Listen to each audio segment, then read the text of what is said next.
All right, so you're approaching the finish line on closing on that beautiful home. You don't want anything to go wrong, do you? Well, we have come up with 6 items, the master checklist that you need to know before closing on that home. And we're getting after it right now.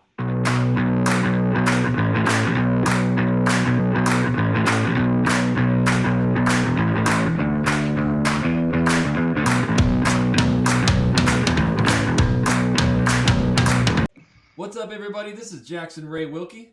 And Jesse Ray Dow. And we are the Real Agent Now group right here in the Portland Metro. If this is your first time to this channel and you want to learn everything about working, eating, sleeping, living, playing, everything about here, then make sure you tap that subscribe button, click the little bell so you're notified every time we do a new video. Honestly, we have gotten so many phone calls and emails and text messages. We absolutely love it, guys. If you're even thinking about moving anywhere, make sure you give us a call, shoot us a text, send us an email, or even send us the pigeon carrier. However you want to get a hold of us, we got your back when moving to the Portland Metro. All right, so this is a process that obviously we are going through with multiple clients, and especially ones that are moving here. So it's difficult sometimes when you're across the state border, coming from somewhere else, and it's something that we take a lot of pride in, making sure that your home closes. But it is a lot more than just putting that offer down. But Jesse came up with 6 of the top items you need to know, and we're going to jump right into it. So the very first one is you got to get all your contingencies squared away. Go into the contingencies, Jesse. There's 3 of them. Yep, absolutely. So like the top 3 contingencies that you need to get squared away is number 1 is your home inspection contingency.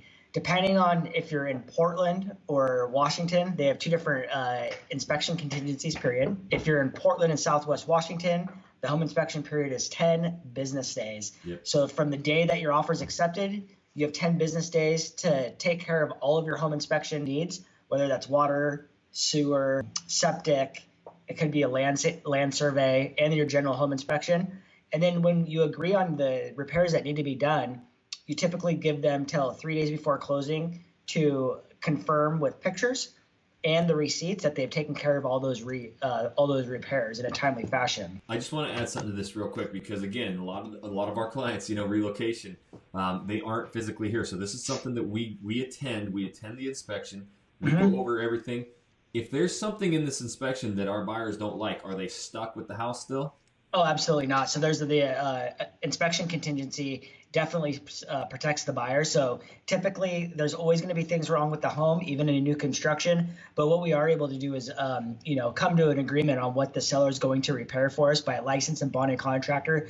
We can even dictate who's going to fix that because there are some people that'll just think they can fix everything on their own.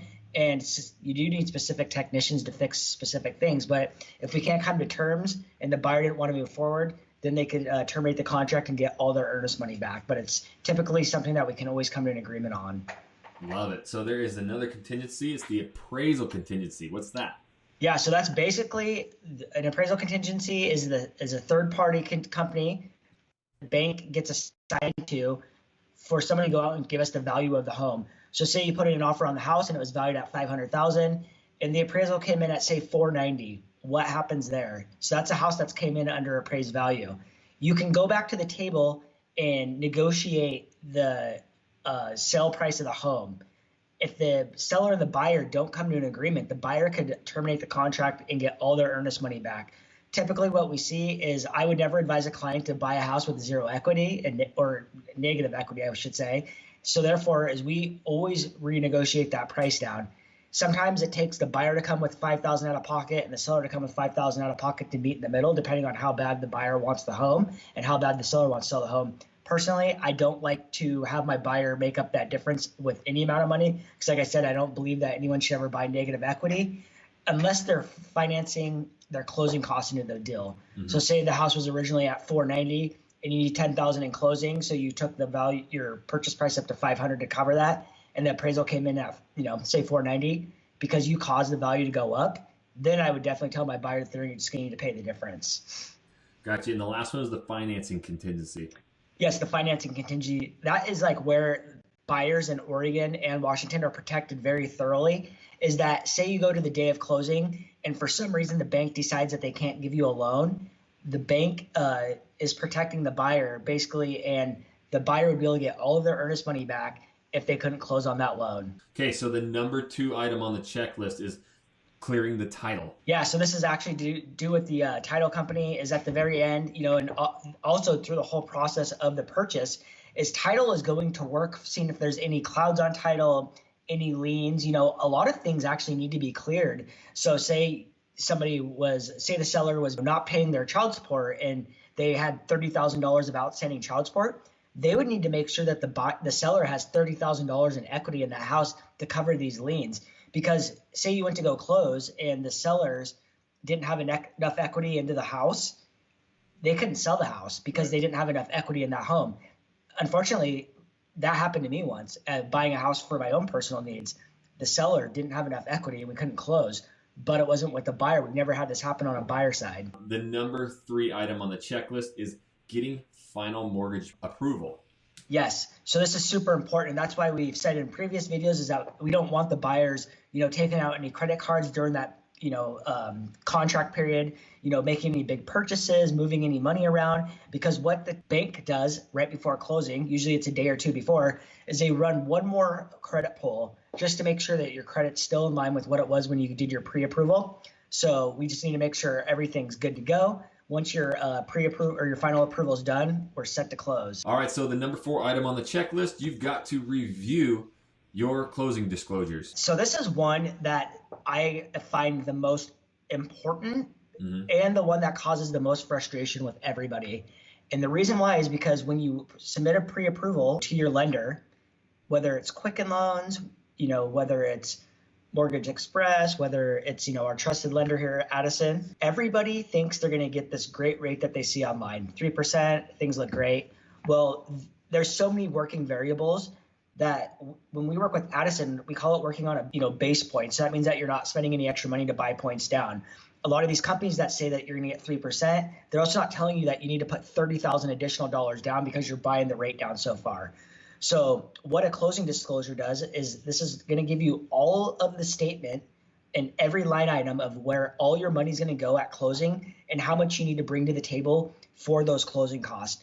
A good lender will give you a closing disclosure up front and tell you exactly where all your fees are going to go, how much it's going to cost to close, whether it's 5, 10, 15, 20% down, how much their origination fees are going to cost, and if you're going to buy any points down, how much those points cost to buy down. So this is something very important to go through with your lender. And I've seen this messed up so many times from different variable lenders and also with clients that are using internet banks that think they're going to get this great rate. And then they get this, right before closing and they thought they're going to put 5% down, bringing $10,000 to closing, and all of a sudden now they're bringing $50,000 to closing, and they're just super shocked. Yeah, and I'll say that our lenders that we work with match and beat every single online lender. It's just there's just things that you got to take into consideration and see when you compare them side by side what all makes the best sense for you.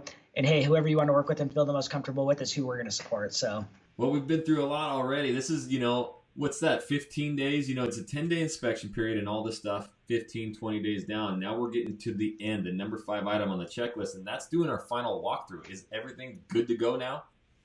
Yeah, so there is the final walkthrough, and really that's, we always do that 2 days before closing, right after the home repairs are supposed to be done. We walk through the house, make sure all the repairs are done, make sure the house is in good condition. Legally, a seller doesn't need to have the house professionally cleaned.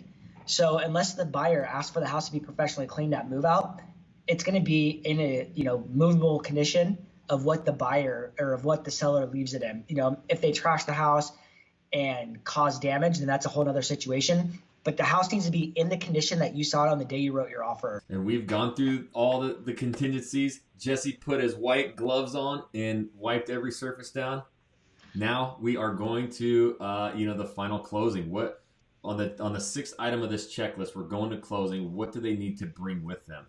Yeah, so our lender that we work so greatly with, he prepares all the documents at the bank with you. Once he prepares all those documents, he sends them to the title company, and the title company is going to sit down with you and myself or our buyer's agent, Heather, and they're going to have you go through every single document. They're going to dot the I's, cross the T's. Mm-hmm. This used to take about an hour. Now it's about 20-minute process, but you sign all these great disclosures, and they actually send all those documents back to the bank for you so you don't have to do it. But what you need to bring to the closing table is a driver's license or active ID, and how you're going to bring your down payment, whether it's a form of check, a money order, or if you're doing a wire. And if you're going to do a wire, you need to set that up in advance before you go in, and the title company will work with you on how to get that done. Jesse, I'm coming from California. I won't even be able to get there for signing. Like, can I only sign in Oregon or Washington? What's my options? Oh, Jackson, help me, my young student. We work with so many clients from all around the world that we actually have a phenomenal relationship with all title companies, and we will send a mobile notary out to wherever you need us to meet the client to get their document signed. And we've actually had cases where either the husband or wife couldn't be there, so we actually had gotten a power of attorney in place for one of the signers. So therefore, only one of the spouses had to show up to sign documents, which, moving across the country, maybe you work in some law organizations that, doesn't allow you to meet with people. Therefore, you got to sign power of attorney to a spouse, and then mobile notary will come out and get you signed up real nice like. We are dialing this process in. Yes, this is the easy checklist, 6 items that, you need to take with you. You're seeing them on the screen right here. Write them down. But hey, we've perfected this. We're doing this with so many clients. And again, our job, our whole being for this YouTube channel is helping you get here. You worry about getting here. We'll take care of the rest. But in order to do that, you've got to reach out to us and give us a call. You got to shoot us a text, send us an email, or even send a pigeon carrier. However you want to get a hold of us, we got your back when moving to the Portland Metro. And until the next video, we'll catch you later.